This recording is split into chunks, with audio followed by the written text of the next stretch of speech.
Assalamualaikum warahmatullahi wabarakatuh. Alhamdulillah hari ini kita bisa bertemu lagi dalam pembelajaran daring kelas 11 subbab yang kedua pada bab yang ke-1. Bab yang pertama kemarin kita membahas tentang harmonisasi hak dan kewajiban asasi manusia dalam perspektif Pancasila. Kita pada pertemuan yang kedua ini kita akan membahas substansi hak dan kewajiban manusia dalam Pancasila. Hak dan kewajiban asasi manusia dalam nilai dasar Pancasila. Yang pertama, kita akan membahas tentang kewajiban asasi manusia. Kewajiban asasi manusia adalah sesuatu yang wajib dilakukan oleh setiap manusia sebagai makhluk hidup. Kewajiban ini merupakan bentuk pembatasan atas hak asasi yang dimiliki manusia agar sifat egoisme individu tidak muncul. Pada hal ini, manusia punya kewajiban untuk membatasi haknya tersebut. Karena apa? Kalau tidak dibatasi, maka akan timbul sifat egoisme. Yang kedua, pelaksanaan kewajiban asasi manusia berdasarkan Pancasila. Kewajiban asasi manusia akan membuat kehidupan menjadi lebih baik. Bagaimana hal tersebut dapat terjadi? Kehidupan akan lebih baik jika manusia memenuhi kewajiban asasinya sekaligus untuk dapat memenuhi hak asasi yang dimiliki. Apa saja kewajiban asasi manusia itu?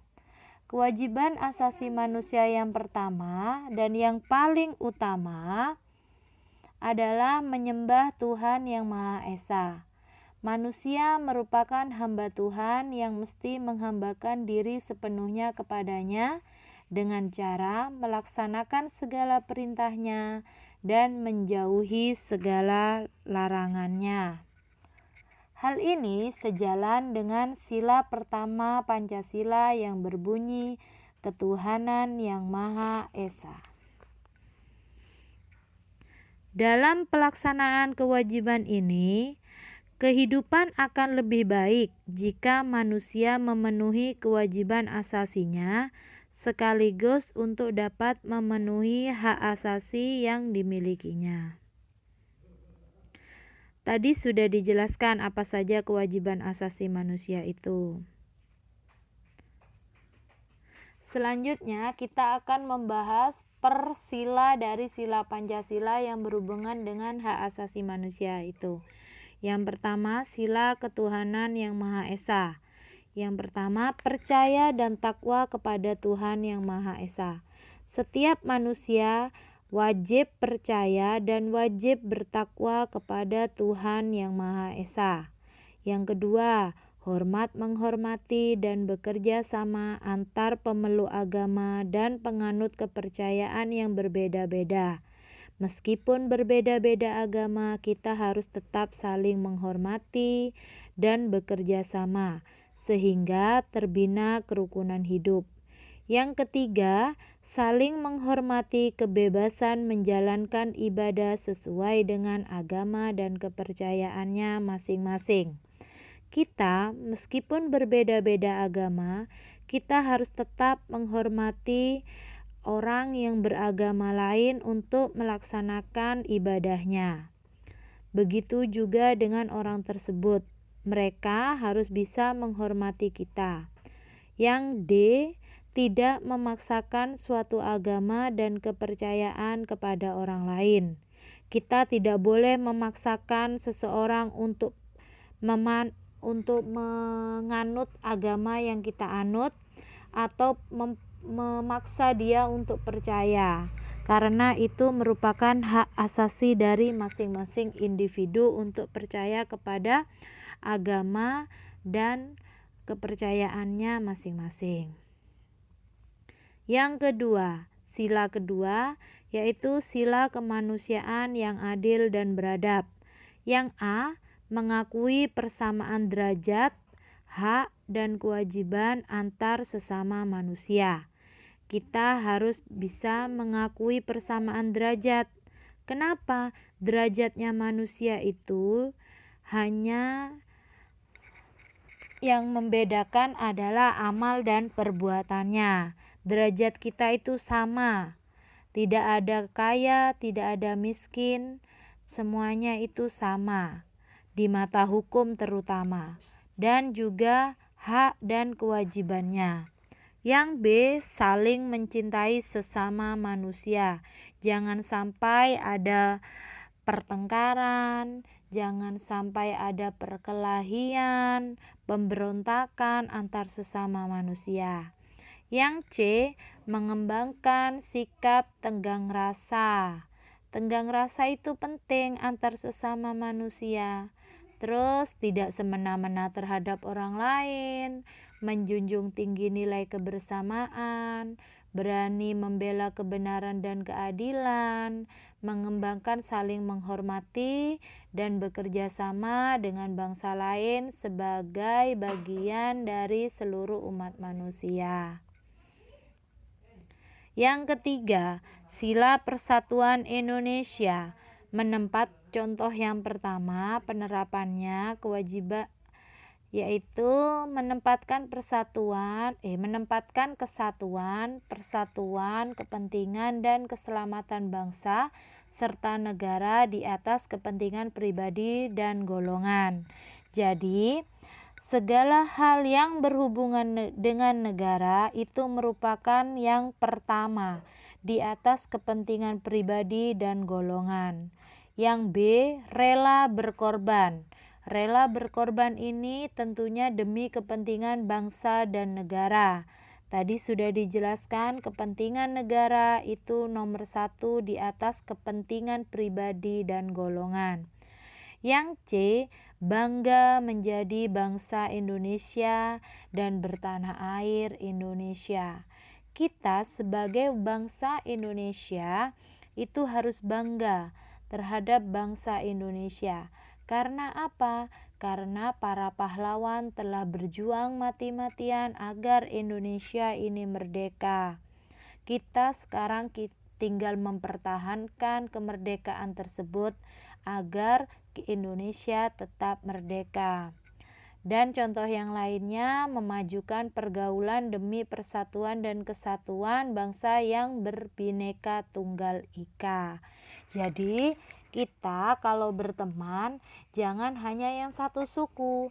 Kita boleh berteman dengan suku yang lain meskipun kita berbeda agama, berbeda suku, berbeda ras, tidak apa-apa. Contohnya misalkan orang suku Jawa berteman dengan orang suku Papua, itu boleh-boleh saja asalkan kita harus saling menghormati, tenggang rasa, baik dalam beragama, dalam sikap, dan lain-lainnya. Yang keempat, yaitu sila kerakyatan yang dipimpin oleh hikmat kebijaksanaan dalam permusyawaratan atau perwakilan. Perwujudan yang pertama yaitu mengutamakan kepentingan negara dan masyarakat.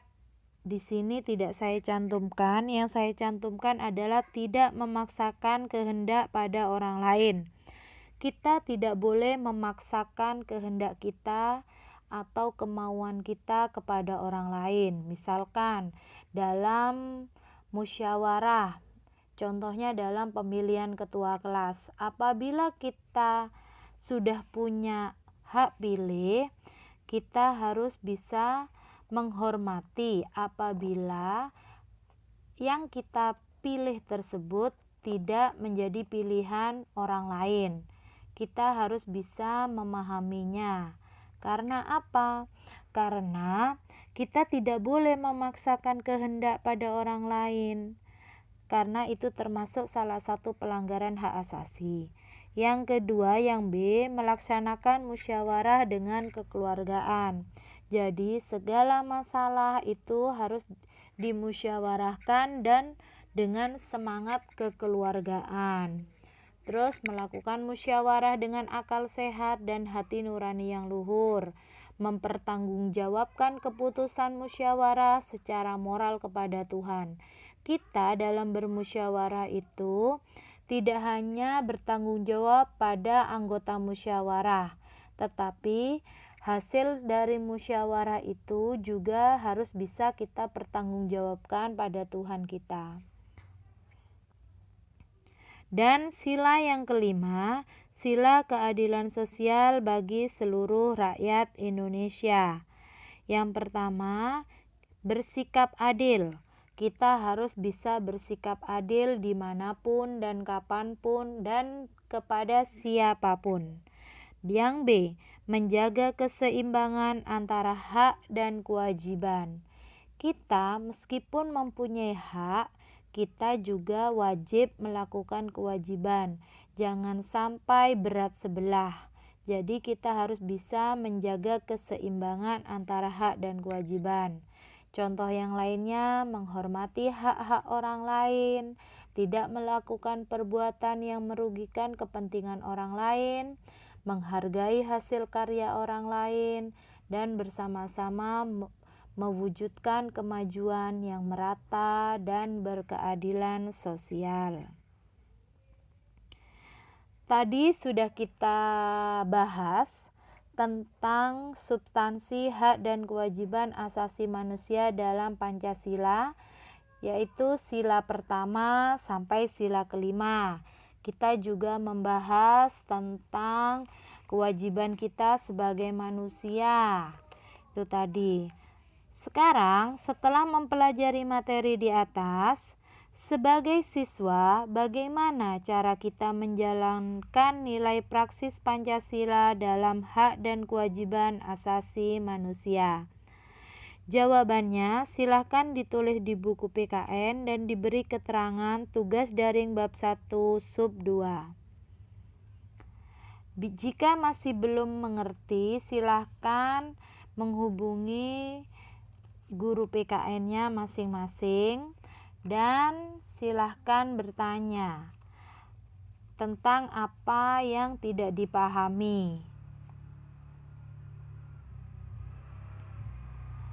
Sekian dari saya, semoga kita sehat selalu, tetap jaga diri, tetap belajar, tetap jaga kesehatan. Wassalamualaikum warahmatullahi wabarakatuh.